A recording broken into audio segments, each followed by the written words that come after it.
자, 오늘 이 시간은 아모스 4장 후반부 6절에서 13절까지 내용을 좀 살펴볼 것인데요. 제목은 하나님 만나기를 준비하라, 이런 내용으로 좀 내용을 볼 겁니다.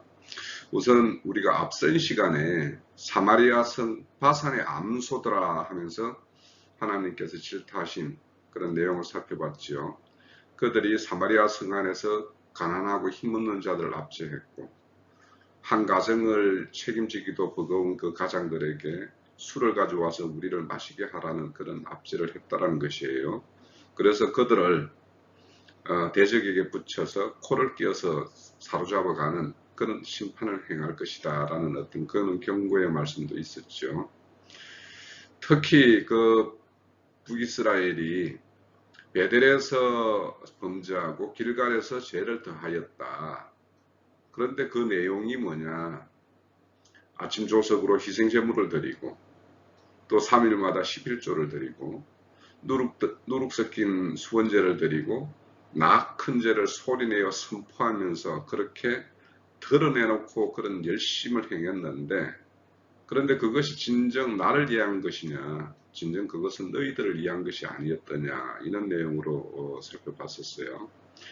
자, 이런 이스라엘에 대해서 하나님이 이전부터 줄기차게 하나님은 그런 경고들을 해왔다라는 내용이 오늘 우리가 살펴본 내용들이에요. 그래서 그런 불의한 북이스라엘에 대해서 하나님은 지금까지 계속 크고 작은 것으로 이렇게 계속 경고를 해왔는데, 너희들은 나에게로 돌아오지 않았다.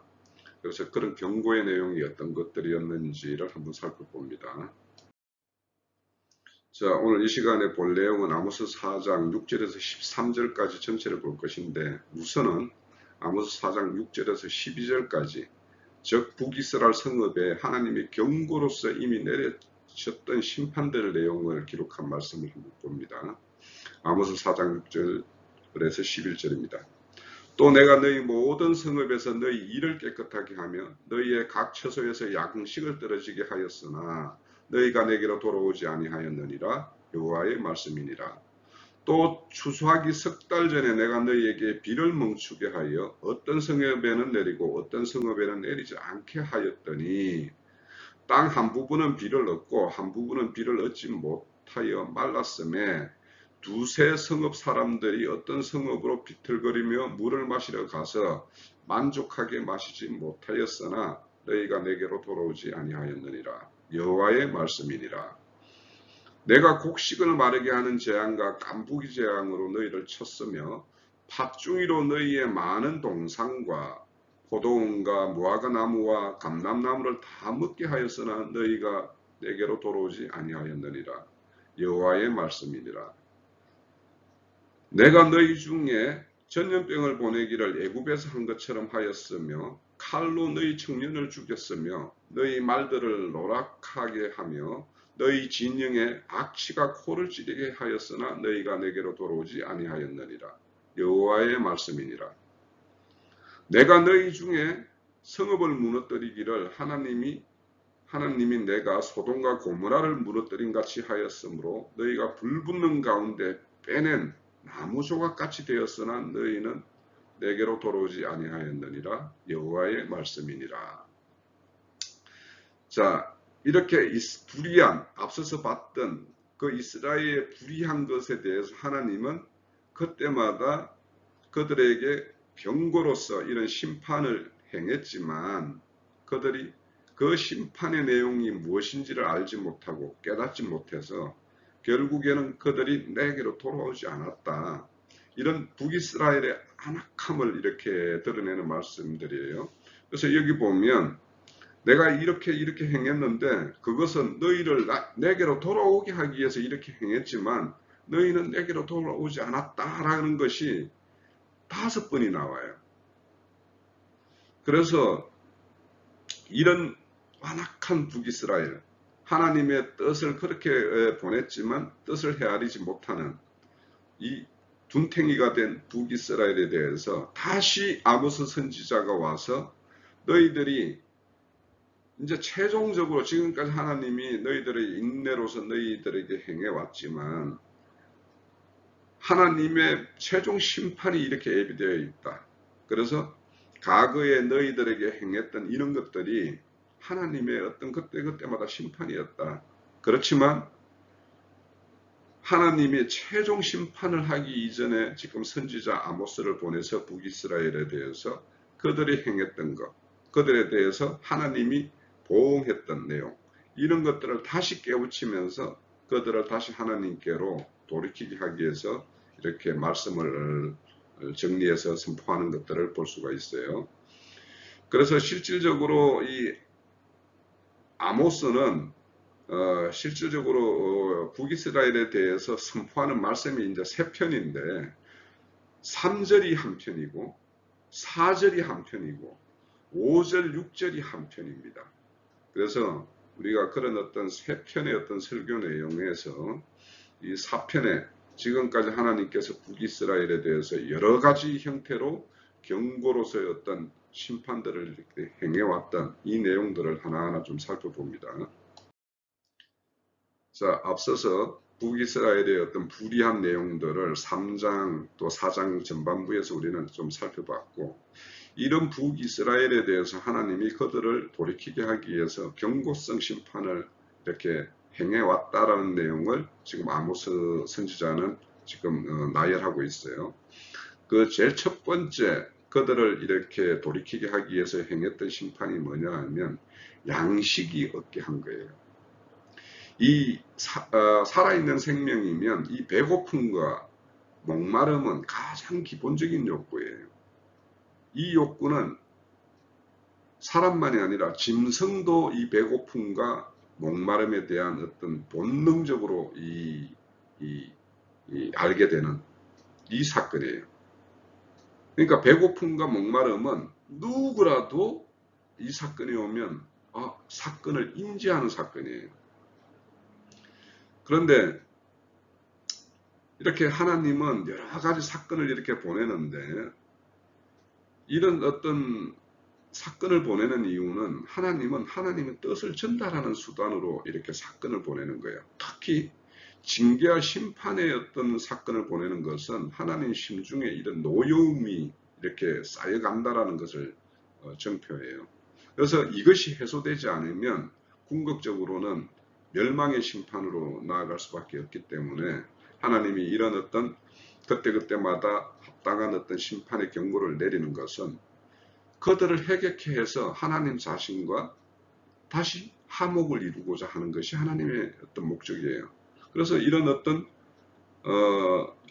징계와 어떤 심판의 경고를 받는 사람 입장에서는 그것이 그 순간에는 고통이지만, 이것을 허락하신 하나님은 굉장히 선한 어떤 목적으로 이렇게 베푸는 거예요. 그러면 이 하나님의 선한 목적대로 되려면 이런 어떤 자신이 원하지 않는 문제가 자신에게 찾아왔을 때 이거에 대해서 이것이 왜 왔는가 이렇게 살펴봐야 되는 거예요. 그것이 하나님 앞에 사는 사람들의 어떤 당연한 자세예요. 그래서 하나님께서는 앞으로 이제 쭉 이렇게 나열하겠지만은 대표적으로 5번의 어떤 그런 어떤 징계와 심판을 보냈지만 그들은 끝내 돌아오지 않았다라는 거예요. 자, 우리가 이 완악한 사람의 어떤 가장 그 대표적인 모습이 뭐냐면, 무슨 문제가 오면 그 문제를 자기 자신의 문제로만 생각하고 자기 자신 안에서 해결하려고 하는 사람이에요. 그거는 가장 안악한 사람, 세상 사람들이 해결하는 방식이에요. 그런데 우리가 하나님 앞에 사는 사람이라면 어떤 문제를 두고 이 문제를 하나님과 자신 사이 어떤 관계성의 문제로부터 뭔가 이렇게 조명해보고 문제의 어떤 해결책을 찾아봐야지, 그래야지 그것이 하나님 앞에 사는 사람이지, 스스로 문제 안에서 자신 안에서 자신의 어떤 해결책을 찾는, 이거는 세상 사람들이 다 그렇게 행하는 거예요. 그래서 우리는 이런 어떤 하나님의 어떤 징계성의 어떤 문제, 이런 문제가 우리 각자에게 다가오든지 교회적으로 다가오든지 우리 나라와 어떤 민족적인 문제로 다가오든지 이렇게 하면 이 문제를 항상 하나님과 그 어떤 심판의 대상과의 어떤 사이의 어떤 관계성의 문제로 접근해야지만이 우리는 문제를 받을 수 있고 하나님의 어중대로 그래 하나님의 어떤 선의대로 그렇게 접근이 가능하다라는 걸 우리는 알아야 됩니다. 자, 불의한 북이스라엘을 돌이키게 하기 위해서 경고성 심판으로 보내는 두 번째 가장 본성적인 어떤 욕구라고 할 수 있는 물의 문제를 가지고 그들에게 경고하셨다고 그래요. 자, 여기 말씀해 보면 추수하기 석 달 전에 비를 멈추게 하였다고 말씀을 해요. 자, 우리 성경에 보면 이른 비와 늦은 비가 있죠. 자, 이른 비는 파종 시기에 파종할 때 땅을 부드럽게 하고 또 씨가 뿌리를 쉽게 내릴 수 있도록 하기 위해서 풍부한 물이 필요한데 그때 내리는 비를 이른 비라고 그래요. 그리고 추수하기 전에 알곡이 여물 때 그때 내려주는 비를 늦은 비라고 그래요. 근데 오늘 보면 추수하기 석 달 전에 비를 내리지 않게 해서 그렇다면 그 씨를 파종한 사람들은 추수 시기에 그 기대하는 어떤 그런 추수물을 바라보고 있는 것인데 비를 내려주지 않음으로 인해서 그들의 기대가 무산될 수밖에 없게 되었죠. 자, 이렇게 어떤 하나님의 어떤 그 비 내리는 것, 이런 어떤 자연의 어떤 이치의 어떤 문제로서 이렇게 던져졌을 때, 그때 우리는 또 생각해 봐야 되고, 또 특히 오늘 이 말씀 중에 보면 어떤 성읍에는 내려주고 어떤 성읍에는 내려주지 않았다라고 그래요. 자, 인간이 살아가면서 가장 그 고통스러운 것은 타락한 인간 본성 속에는 시기와 질투가 있어요. 그래서 늘 남들과 비교하는 어떤 그런 비교의 어떤 본성을 가지고 있거든요. 그런데 자신은 배고프고 목마른데 그 옆에 있는 누군가는 풍족하게 먹고 풍족하게 마시는 것을 보게 되면 이거는 참 고통이 배가 되는 것이죠. 그래서 이런 사건을 이렇게 보내주는 것은 양측면에 다 보내주는 메시지가 있는 거예요. 물론 지금 어떤 성읍에 물이 내려서 풍족하게 마실 수 있고 추수할 수 있는 어떤 그런 성읍에서는 그것이 1차적으로는 기쁨이겠지만 언제든지 자신들도 하나님의 저런 징계 가운데 있을 수 있다. 그 징계 가운데 들어갈 수 있다라는 사실을 알고 그런 것에 대해서 경계로 삼을 수 있는 그런 지혜가 있어야 돼요. 난 그렇지 않아서 천만 다행이네. 그렇게 넘어갈 문제가 아니라는 거예요. 또한 그러면 남들이 그렇게 먹고 마실 수 있는 그런 환경에 있는데 나에게만 배고픔의 문제, 마시는 문제가 이렇게 다가왔다면 왜 나에게 이 문제가 왔는가? 우선은 자기 자신을 돌아보고 궁극적으로는 우리가 하나님을 믿는 자라면 이런 문제를 가지고 하나님과 자신 사이에 어떤 뭔가 애곡되고 굴곡된 그런 문제가 없는가 그쪽에서 어떤 해결책을 봐야지 이것이 어떤 순수 나의 어떤 개인의 문제다라고 생각해서 거기에다가 더 어떤 노력을 경주하고 더 열심을 낸다라면 하나님이 이 문제를 던져준 그 의도에는 반하는 결과가 돼요. 그래서 우리는 반드시 모든 문제를 하나님 앞으로 가지고 가는 그런 자가 되어야지 우리가 정말 하나님을 믿는 자고 하나님에게 모든 것을 이탁하는 자의 모습이지 그것을 나 혼자서 어떻게 열심을 내서 해결하려고 하면 그거는 세상 사람의 어떤 방식이라고 벌써 말씀드렸어요. 우리는 그렇게 사는 사람들이 아니에요. 모든 문제는 다 하나님과 자신 사이의 어떤 관계성의 문제로 이렇게 가지고 가는 것이 우리의 어떤 믿는 사람들의 어떤 기본적인 자세예요. 그래서 우리가 이런 어떤 상대적인 어떤 빈곤, 빈부 이런 문제가 이렇게 발생되면 모두가 그것은 지금 빈곤에 있는 사람은 빈곤에 있는 사람대로 하나님 문제로 가져가야 되고 풍족한 가운데 있는 사람은 이 풍족을 어떻게 운영하고 이것을 어떻게 사용하고 할 것인가, 이런 문제를 하나님께서는 또 달아본다라고 볼 수도 있어요. 그래서 이런 것들을 자신의 어떤 문제로, 또 하나님 앞에 자신의 어떤 삶의 문제로 이렇게 가져갈 수 있는 그런 지혜로운 사람이 돼야 돼요. 자, 선지자가 북이스라엘에게 행했던 하나님의 경고성 심판 세 번째는 모든 곡식을 마르게 하는 재앙과 깐부기 재앙으로 그들의 곡식을 다 앗아갔고, 또 팥죽이를 통해서 동산의 어떤 열매, 무화과나무나 감람나무나 이런 어떤 포도나무의 어떤 열매들을 다 앗아갔다라는 거예요. 그래도 너희들이 돌이키지 않았다. 우리 6절에서는 양식 없는 문제를 말씀하셨는데, 그 6절, 7절을 해보면 성읍마다의 어떤 어디는 내려주고 어디는 내려주지 않는 이런 문제였다면, 그래도 돌이키지 않으니까 지금 4장 9절부터서는 전 국가적으로, 전 민족적으로 그렇게 재앙을 보냈다라는 거예요. 그래서 이런 어떤 지금까지 양식 없음, 물 없음, 이제는 모든 곡식과 열매를 다 앗아가는 문제를 당하고도 돌이키지 않았다고 그래요. 자, 우리가 아모스를 보기 전에 요엘서에 보면 왜 이 하나님께서 허락한 재앙을 보면 팥중이가 남긴 것은 메뚜기가 먹고, 메뚜기가 먹다 남은 것은 너치가 먹고, 너치가 먹다 남은 것은 항충이가 먹었다 그러죠. 그리고 그들의 동산의 어떤 포도나무와 무화과나무는 나무의 껍질까지 다 벗겨가서 그냥 말갛게 되어서, 그렇게 되면 나무가 살 수가 없죠. 그런 어떤 심판을 당했다고 그래요.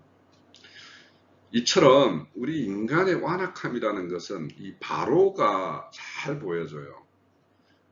이스라엘이 출애굽할 때 그 바로의 그 강박함이 10가지 재앙을 당하고서야 이렇게 손을 들어요. 또 그래서 이렇게 출애굽하는 이스라엘들이 또 미련이 남아서 군대를 보내서 그들을 이렇게 추적하죠. 인간이 그래요. 각자가 이런 어떤 경험들은 있을 거예요.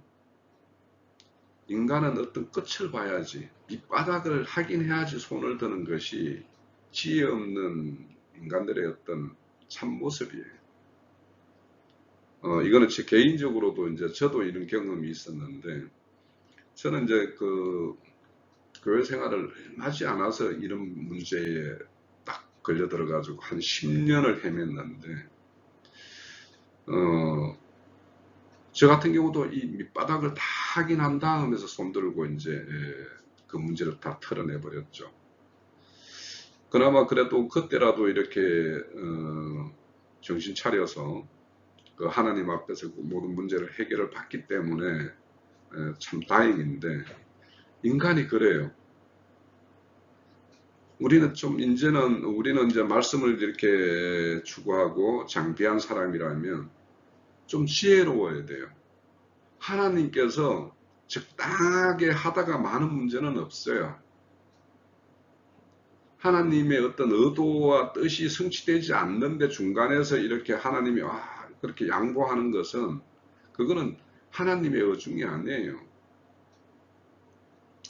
그래서 우리는 좀 이 지혜롭게 이런 어떤 문제가 오면 더 큰 문제가 또 올 수 있다라는 것을 경계로 삼고, 지금 이 작은 문제일 때 이 문제를 가지고 하나님 앞에서 해결을 봐야지 우리는 지혜로운 사람이고, 또 하나님 앞에서 더 나아갈 수 있는, 우리의 어떤 구원을 더 이룰 수 있는, 그래서 시간 낭비하지 않고 물질 낭비하지 않는 그런 어떤 가운데서 우리가 하나님 앞에서 더 슬기롭고 지혜롭게 행한다면, 하나님 또한 힘들지 않고 우리 또한 힘들지 않은 가운데서 우리의 모든 구원들을 이룰 수가 있어요.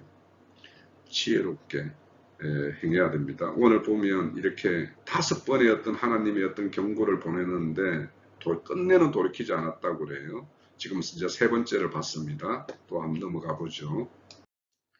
자, 지금까지 북이스라엘을 돌이키게 하기 위해서 사전 경고성 심판으로 보낸 것들은 양식과 물과 곡식과 나무 열매 등 살아가는 데 어떤 필요의 문제였어요. 기본적인 어떤 의식의 문제였었어요.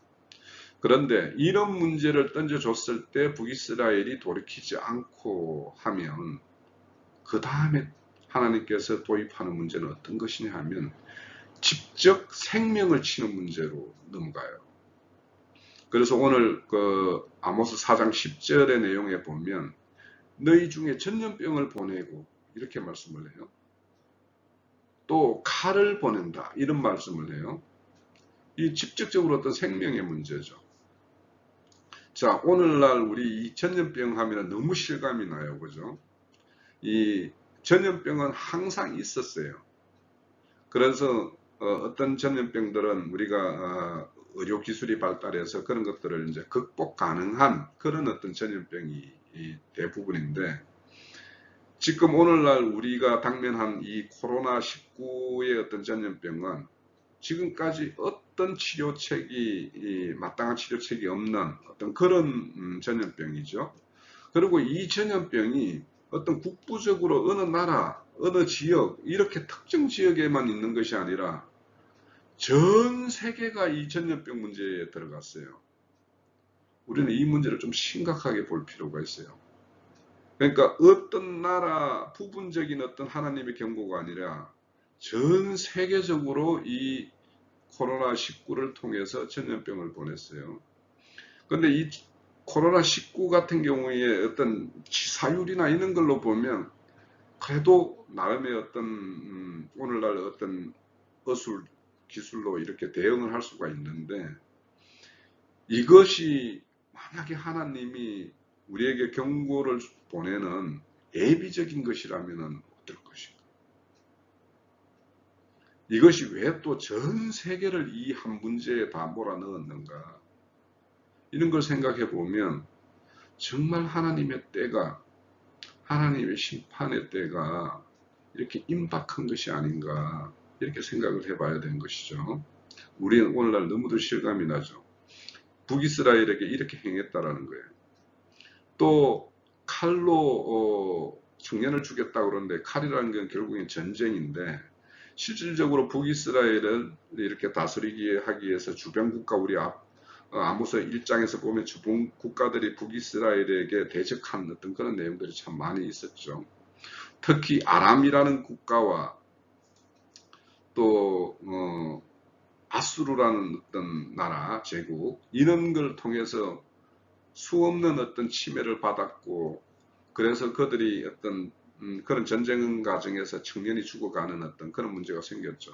전쟁이 나면은 군인으로 동원되는 것은 아마 젊은 청년들이니까 그런 뭐 젊은 청년이면 그 어떤 나라나 민족으로 보면은 우리 장래의 희망이고 소망인데 그런 자들이 이렇게 전쟁을 통해서 죽어갔다는 것이고 그들의 모든 소유를 노략질하게 가죠. 전쟁이 나면은 당연히 전쟁을 치르게 되면 물자가 소요되고 또 전쟁에서 지게 되면 그 상대 적국에 의해서 모든 것이 탈취되어 가는 것은 뭐 너무도 당연한 것인데 그런 걸 당함에도 불구하고 너희들은 나에게 돌아오지 않았다라고 그래요. 너희 진영에 죽은 시체가 너를 벌어져서 악취가 진동을 하고 즉 죽은 자들을 이렇게 매장할 수도 없는 이런 상황에 처해 있는 그런 비참함을 맛보면서도 너희들은 이 문제가 어디에서 왔으며 왜 이런 문제가 주어졌는지 이런 거에 대해서 생각해 보지 않고 그래서 결국에는 너희들이 나에게로 다시 돌아오지 않았다라는 거예요. 자, 그래서 우리가 살아가면서 하나님으로부터 어떤 시험이나 다름을 당할 수가 있어요. 그런데 그 문제가 우리 어떤 필요의 문제로 우리가 던져졌을 때 그때 돌이켜야지 만약 그때 돌이키지 않으면은 대부분의 어떤 질병의 문제로 와요. 왜냐? 그런 어떤 소용없는 거 이런 걸로 스트레스 쌓이고 뭔가 그런 걸로 근심하고 걱정하고 이런 것이 이 마음의 병부터 해서 그 육신의 병으로 이렇게 올 수도 있고, 이 전염병이라는 거는 하나님이 전체적으로 심판의 어떤 수단으로서 도용되는 거 아닙니까? 이 전염병이나 칼이라는 거는. 그래서 우리가 작은 문제일 때 그때 이 문제가 왜일까? 그렇게 하나님 앞에서 그 문제를 해결받는 이런 거에 대해서 우리가 좀 깨어 있어야 돼요. 이것이 하나님 앞에서 사는 사람들의 어떤 모습이고 지혜 있는 모습이에요.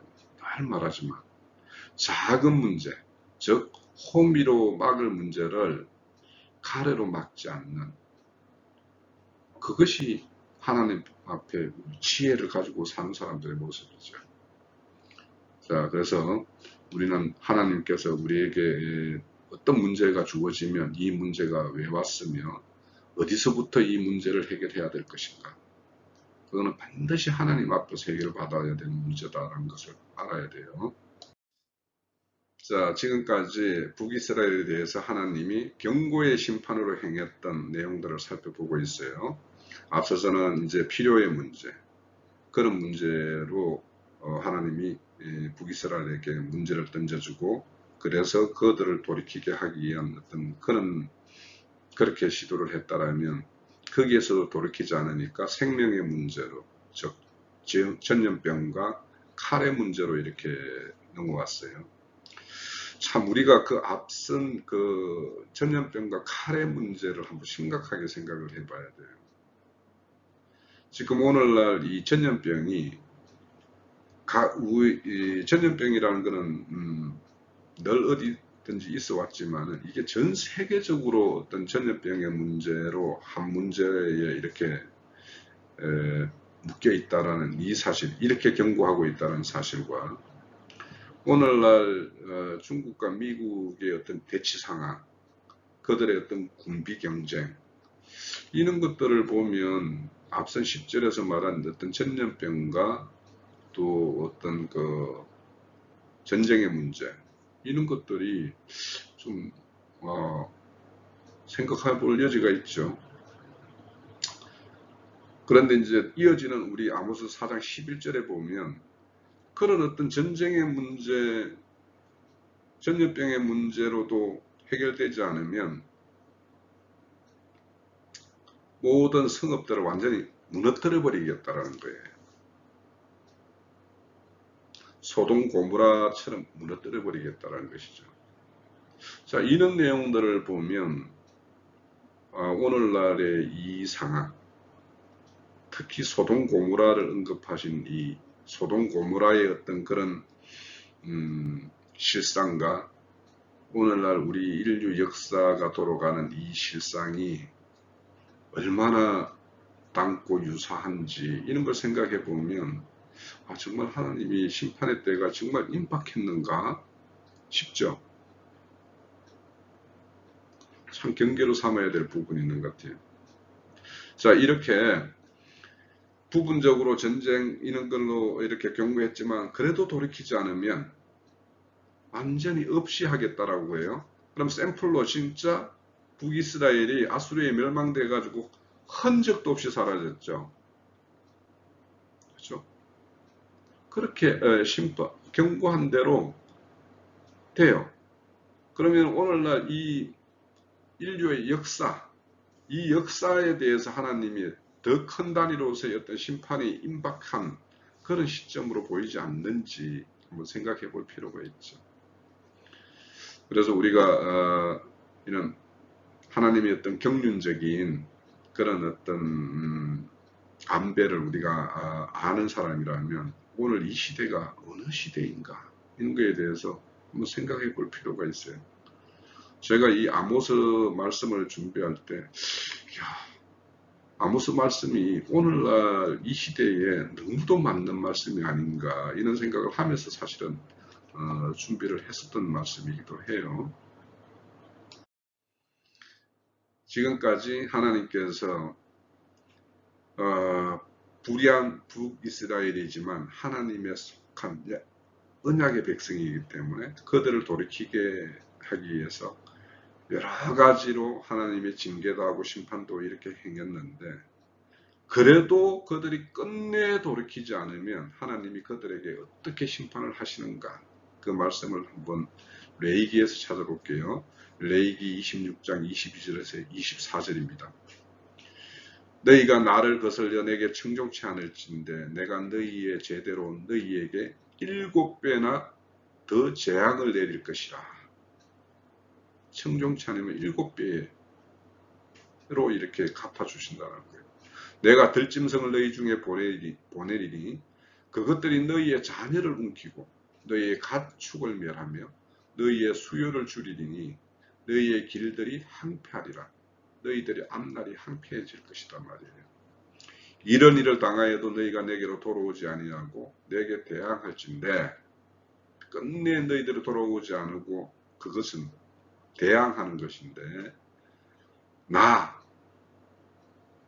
곧 나도 너희에게 대항하여 너희의 죄로 말미암아 너희를 7배나 더 칠 것이다, 이렇게 말씀을 해요. 하나님은 하나님의 자녀를 끔찍히도 사랑해요. 그런데 배역하고 반역하면 7배로 보응을 하시는 분이에요.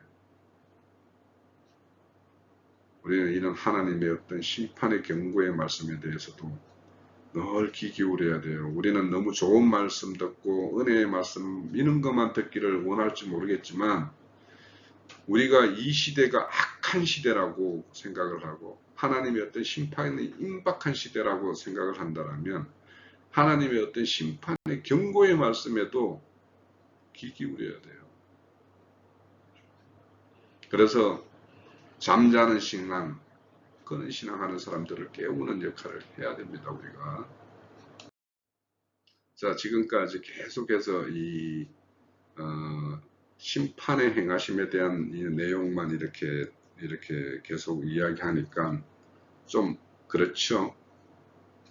그래서 우리 앞 10절에서 보면 소돔과 고모라를 심판할 때도 거기에서 빼낸 나무 조각이 있다고 그러잖아요. 그죠? 그래서 하나님은 어느 순간에도 공률 입힐 자들을 이렇게 생각을 해요. 그 하나님의 어떤 마음속에 어떤 심중에 있는 것들을 잘 드러내는 말씀이 있어서 그거 잠깐 한번 보고, 또 우리가 이런 말씀을 통해서 또 격려도 받고 위로도 받아야 될 필요가 있을 것 같아서 한번 말씀 살펴봅니다. 호세아서 11장 8절인데, 이 호세아는 아모스 선지자와 거의 동시대에 북이스라엘에 파송된 선지자예요. 그러니까 북이스라엘의 하나님의 말씀을 가지고 하나님의 대언의 어떤 말씀을 선포한 그 호세아인데, 그 호세아 말씀 중에는 우리가 힘을 받을 것이 8절에 보면 에브라임이여 내가 어찌 너를 놓겠느냐, 이스라엘이여 내가 어찌 너를 버리겠느냐, 내가 어찌 너를 아드마와 같이 놓겠느냐, 어찌 너를 서보임같이 두겠느냐, 내 마음이 내 속에서 돌이켜 나의 국률이 온전히 불붙는 듯하도다. 원래 하나님의 마음은 이 심판에 이 북이스라엘의 불의에 대한 분노와 이런 것이 가득 차 있었지만, 그 분노를 또 누그러뜨리고 그 분노 가운데서도 하나님의 어떤 자비와 긍휼이 뚫고 나와서 그 자비와 긍휼을 입힐 자들이 있다라는 거예요.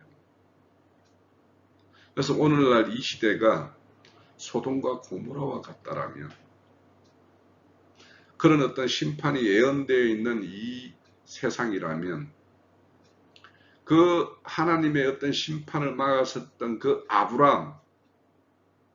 아브라함이 롯을 생각했던 그 마음을 가지고 우리는 이 시대를 바라보고 하나님께 간구함이 있어야 돼요. 어딘가에는 하나님의 긍휼함을 입을 그들이 있다라는 것이죠. 그 나무 조각같이 적은 수일 수도 있고 보잘것없어 보일 수도 있지만, 우리는 그 자들을 위해서 아브라함의 심정으로 하나님께 구하는 데는 간절함이 우리 안에서 하나님의 이렇게 불붙은 자비와 긍휼처럼 우리도 그들에게 하나님의 은혜가 이렇게 미칠 수 있도록 그런 어떤 간절함으로 이렇게 구하는 이런 심정이 또 있어야 되겠죠. 자, 지금까지 하나님께서 불의한 북이스라엘을 돌이키게 하기 위해서 경고의 심판을 행했던 내용들을 선지자는 하나하나 다 북이스라엘에게 선포하고 있어요. 그래서 이런 선지자의 말을 들은 그런 북이스라엘은 앞으로 어떻게 해야 되는가에 대한 말씀을 주고 있는 것이 아모스 4장 이어지는 12절 13절의 말씀이에요. 그래서 그 내용을 보면서 그러면 오늘 이 아모스 선지자의 기록 말씀을 이 시간을 통해서 들은 우리들은 그럼 어떻게 해야 되는가, 그것도 염두에 두면서 이 말씀을 보는데요. 그러므로 이스라엘아, 내가 이와 같이 내게 행하리라. 내가 이것을 내게 행하리니 이스라엘아, 내 하나님 만나기를 준비하라. 보라, 산들을 지으며 바람을 창조하며 자기 뜻을 사람에게 보이며 아침을 어둡게 하며 땅을 높은 데를 밟는 이는 그의 이름이 만군의 하나님 여호와시니라.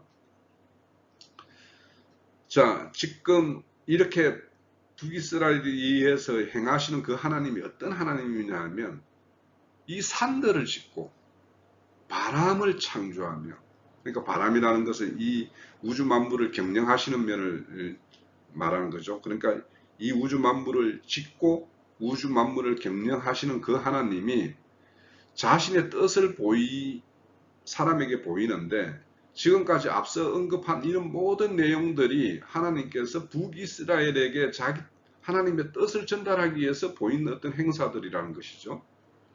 그분이 어떤 일을 하시냐면 아침을 어둡게도 하고, 아침에는 해가 떠서 이렇게 밝아져야 되는데 어둡게도 하실 수도 있는, 그러니까 이 우주 만물을 모두 이렇게 운행하시고 주관하시는 그 하나님이 땅을 높은 데도 밟느니, 이 말씀은 이 아모스 선지자가 북이스라엘에 파송되기 2년 전에 큰 지진이 있었죠. 지진을 통해서 그 땅을 다 흔드는 어떤 그런 일을 행했던 것이죠. 그런 것을 행하시는 그 하나님이 이렇게 너희들에게 지금까지 행했던 것, 그리고 너희들에게 앞으로 행할 것, 이런 것들을 경고하고 말씀하시는 분이다. 그러면 이런 분이 말씀을 하시면 그 말씀은 반드시 그렇게 될 것이죠. 그래서 우리는 이런 어떤 하나님의 경계의 말씀, 선지자를 통해서 하는 이 말씀을 이렇게 들으면 우리는 늘 그런 하나님을 우리는 만날 준비를 해야 되는 거예요. 이 북이스라엘에 대해서 앞에 행했던 그런 어떤 경고의 심판을 이렇게 말씀을 하고 있는데, 끝내 돌이키지 않으면 앞으로 그들에 대해서는 더 쓰라린 심판이 예비되어 있는 것은 틀림이 없는 것이죠. 그것이 전제되어 있잖아요. 그래서 만약에 거기에서 돌이키지 않으면 반드시 하나님이 행하시겠다는 7배의 보응을 하실 것인데, 왜 우리는 하나님을 만나는 길을 준비해야 돼요? 우리는 하나님 손아귀에서 벗어날 수 없어요. 거기에서 도망할 수도 없고 벗어날 수도 없어요. 그러면 돌이키지 않으면 우리에게 남은 것은 심판의 멸망밖에 없는 것이죠. 우리가 돌이키지 않으면 하나님이 우리에게 품은 그 어떤 진노를 스스로 풀지는 않으실 거 아닙니까? 그래서 그 진노가 쌓이고 쌓여서 우리에게는 7배로 보응을 하신다고 경고하고 있잖아요. 또한 우리는 최종적으로 그리스도의 심판대에 설 사람들이잖아요. 그리스도의 심판대에 서게 되면 우리의 모든 이 땅에서 신앙한 모든 결과물을 가지고 그분께서 심판을 하실 것인데, 그러면은 우리는 어떤 신앙으로 어떤 내용을 가지고 하나님 앞에 설 것인가, 이런 걸 염두에 두고 신앙을 해야 될 거 아닙니까? 자, 사람이 나면 한 번 죽는 것은 정한 것이고 그 다음에는 심판이라고 그랬어요. 그죠? 그러면 우리는 심판의 하나님을 항상 예비하고 그래서 그분 앞에 설 그날을 계수하면서 살아야 돼요.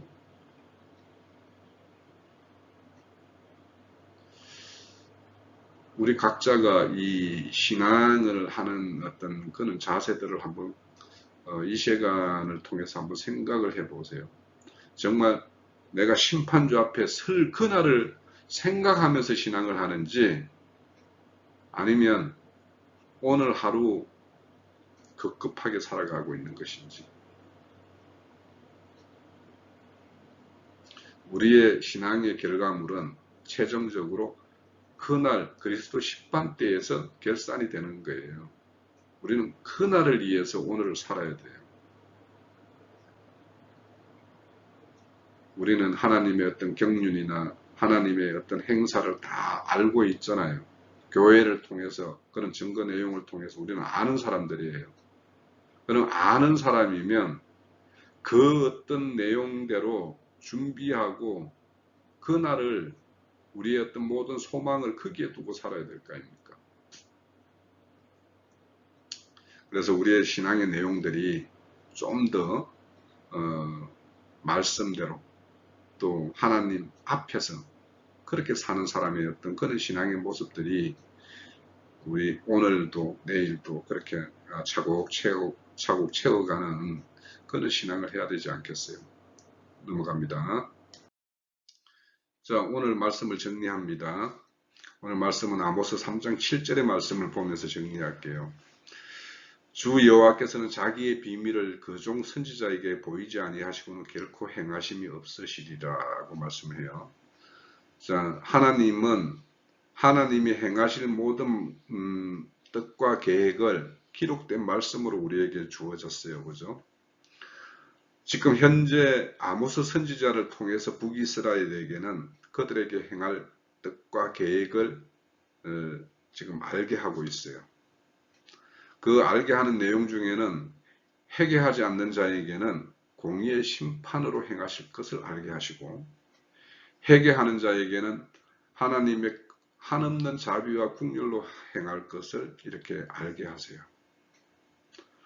또한 하나님은 각 사람들에게 자신의 마음속에 있는 생각들도 알게 하세요. 그렇죠? 자, 우리가 이 앞서서 이 레위기에 보면 하나님에게 대항하는 자에게는 하나님이 대항자로 맞서서 그들을 7배로 벌하실 거라고 했어요. 그 하나님에게 대항한다라는 것은 크게 보면 배도와 배역을 이렇게 말할 수 있는데 우리 작은 생활 속에서 하나님에게 대항하는 모습은 하나님의 뜻과 내 뜻이 충돌할 때예요. 그때 하나님의 뜻으로 행하지 않고 내 뜻대로 행하는 그 자체가 하나님에게 대적하는 거예요. 그러면 가만히 생각해 보세요. 하나님의 뜻과 반해서 내 뜻대로 행했을 때 그 결과가 어떻게 된 것인지, 어떻게 되었는지. 하나님이 혹 7배로 보응하지 않았는지 잘 생각해 보세요. 저는 이렇게 돌이켜보면 그때 그런 게 지금 돌이켜지는 부분이 있어요. 하나님이 말씀하시면 반드시 그렇게 행하세요. 그러니까 내 뜻대로 행한 그 결과로 인해서 나에게 주어진 어떤 그 결과물을 한번 가만히 돌이켜보면 하나님은 반드시 7배로 보응해요. 그 일이 작은 일이라서 그냥 이렇게 우리가 그냥 이렇게 그냥 허허하고 이렇게 넘어갈 수 있는 문제도 있겠지만 좀 큰 문제로 인해 가지고 우리가 공경에 빠졌던 그런 일들을 가만히 생각해 보면 그때 돌이켰더라면 하는 문제들이 늘 후회로 남죠. 그 후회들이 가만히 보면 하나님의 뜻과 내 뜻이 충돌될 때 내 뜻대로 행한 결과물이 아니었는지 생각해 볼 필요가 있어요. 자, 앞서서 하나님은 산도 짓고 바람도 일으키고 높은 산을 밟는 분이라고 말씀하셨어요. 하나님은 가장 높은 곳에서 이 만유를 다스리는 분이죠. 그런 하나님, 우리는 그분의 손아귀에서 벗어날 수도 없고 그에 맞서서 우리가 대항해서 싸워서 이길 수도 없는 분이에요. 그죠? 그런 하나님이라면 우리는 그런 하나님을 만날 날을 준비해야 된다라고 아모스 선지자가 우리에게 알려주고 있어요. 우리는 그런 하나님을 만나는 그 날을 준비하는 자여야 돼요. 그러면 그 날을 준비하는 자는 스스로 낮출 수밖에 없어요. 그 낮춘다라는 것이 뭐냐? 결국에는 하나님 뜻 앞에 내 뜻을 접는 거예요. 그리고는 하나님 뜻을 수용하고 그 뜻을 따라서 그냥 사는 거예요. 그것이 낮추는 자예요. 그분은 언약의 하나님이죠. 우리는 약속 앞에 사는 사람이에요.